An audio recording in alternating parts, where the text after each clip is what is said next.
Hi all, welcome to my mini vlog. ಇದು ಶನಿವಾರದ video.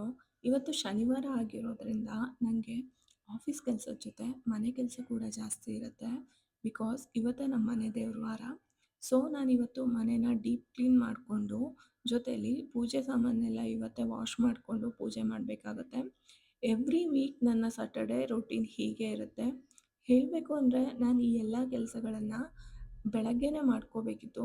But ನಾನು ವರ್ಕ್ ಮಾಡ್ತಿರೋದು ನೈಟ್ ಶಿಫ್ಟಲ್ಲಿ ಆ್ಯಂಡ್ ಲೋಡಿಂಗ್ಸ್ ಜಾಸ್ತಿ ಇರೋ ರೀಸನ್ಗೆ ನಾನು ಲಾಗೌಟ್ ಕೂಡ ಆಗೋದು ಲೇಟ್ ಆಯಿತು. ಸೊ ಟಯರ್ಡ್ ಆಗಿದ್ದೆ. ಹಾಗಾಗಿ ನಾನು ಈವ್ನಿಂಗ್ ಎಲ್ಲ ಕೆಲಸಗಳನ್ನು ಮಾಡ್ಕೋತಾ ಇದ್ದೀನಿ. ಮನೆನೆಲ್ಲ ಒಂದು ಕಡೆಯಿಂದ ಕ್ಲೀನ್ ಮಾಡಿಕೊಂಡು ದೇವ್ರ ಪೂಜೆ ಸಾಮಾನೆಲ್ಲ ತೆಗೆದು ತೊಳೆದು ಅದಕ್ಕೆ ಅರಿಶಿನ ಕುಂಕುಮ ಎಲ್ಲ ಹಚ್ಚಿ ಹೂವೆಲ್ಲ ಇಟ್ಟು ದೇವ್ರ ಮನೆನ ಕ್ಲೀನಾಗಿ ರೆಡಿ ಮಾಡಿಕೊಂಡು ಪೂಜೆ ಎಲ್ಲ ಮಾಡಿ ಮುಗಿಸೋ ಅಷ್ಟರಲ್ಲಿ ನನಗೆ ಟೈಮ್ ರಾತ್ರಿ 8ರಿಂದ 8:30 ಹಿಡಿದೋಯ್ತು. ಸೊ ಈಗ ಊಟಕ್ಕೆ ಎಂತ ಮಾಡೋದು ಅಂತ ಯೋಚನೆ ಮಾಡಬೇಕಾದ್ರೇ ಬೆಳಗ್ಗೆ ದೋಸೆ ಹಿಟ್ಟು ಮಾಡಿದ್ದು ನೆನಪಿಗೆ ಬಂತು. ಅದ್ರ ಜೊತೆಯಲ್ಲಿ ನೆಂಚ್ಕೊಳ್ಳೋಕ್ಕೆ ಅಂತ ಹೇಳಿ ಪಲ್ಯ ಏನಾದ್ರು ಮಾಡೋಣ ಅಂತ ಅಂದ್ಕೊಂಡೆ. ಪಲ್ಯ ಬೇಡ, ಕೊನೆಗೆ ಸಾಗು ಮಾಡೋಣ ಅಂದ್ಕೊಂಡು ಫೈನಲಿ ಸಾಗುಗೆಲ್ಲ ರೆಡಿ ಮಾಡ್ಕೊತಾ ಇದ್ದೀನಿ. ಈ ಸಾಗು ಆ್ಯಕ್ಚುಲಿ ತುಂಬ ಟೇಸ್ಟಿಯಾಗಿರುತ್ತೆ. ಒಂದ್ಸಲ ಟ್ರೈ ಮಾಡಿ ನೋಡಿ.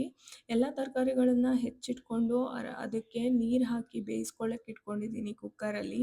ಸೊ 2 ವಿಷಲ್ ಹೊಡೆದ್ಮೇಲೆ ಅದನ್ನು ಪಕ್ಕಕ್ಕೆ ಎತ್ತಿಟ್ಟು ಈ ಕಡೆ ಒಗ್ಗರಣೆಗೆ ಏನೇನು ಬೇಕು ಎಲ್ಲ ತರಕಾರಿಗಳನ್ನು ಹೆಚ್ಕೊಂಡು ಜೊತೆಯಲ್ಲಿ ಮಸಾಲೆ ರುಬ್ಬಿಟ್ಕೊಂಡು ಒಂದು ಬಾಣಲಿಗೆ ಎಣ್ಣೆ ಹಾಕ್ಕೊಂಡು ಜೀರಿಗೆ ಮತ್ತು ಸೋಂಪಿನ ಕಾಳು ಹಾಕಿ ಈರುಳ್ಳಿ ಹಾಕಿ ಕಾಳು ಹಾಕಿ ಆಮೇಲೆ ಬೇಯಿಸಿರೋ ತರಕಾರಿ ಟೊಮೆಟೊ ರುಬ್ಬಿಟ್ಟಿರೋ ಮಸಾಲೆ ಹಾಗೆ ಸ್ವಲ್ಪ ನೀರನ್ನು ಮಿಕ್ಸ್ ಮಾಡಿಕೊಂಡು ರುಚಿಗೆ ಎಷ್ಟು ಬೇಕೋ ಅಷ್ಟು ಉಪ್ಪು ಅರಿಶಿನ ಪುಡಿ ಹಾಗೆ ಒಂದ್ಸಲಿ ತಿರುಗಿಸಿ ಕೊತ್ತಂಬರಿ ಸೊಪ್ಪು ಹಾಕಿ ಪ್ಲೇಟ್ ಮುಚ್ಚಿಟ್ಟು 2 ನಿಮಿಷ ಬೇಯಿಸಿದರೆ ಸಾಕು, ಸಾಗು ರೆಡಿಯಾಗಿರುತ್ತೆ.